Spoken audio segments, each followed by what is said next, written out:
Men, can I talk to you here? There are things you do that put your family in jeopardy. That sometimes we see movies, and a man goes to do business with mafias because he lacks contentment. He just wants to make money. Then he steals from these mafias, and they just laugh at him.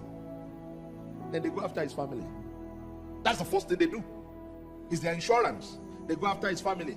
Then when he begins to boast, that is, somebody here wants to talk to you, and they show the picture of his daughter. If you say, man, just show him his daughter.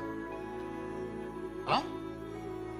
Then all of a sudden, the first thing he does is to make noise. If you touch him, if you touch her, then after some minutes, he calms down.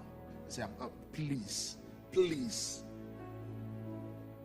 And the girl suffers, the wife suffers, because the father lacks contentment. So men, please be careful what you do, because you can jeopardize the life of your family.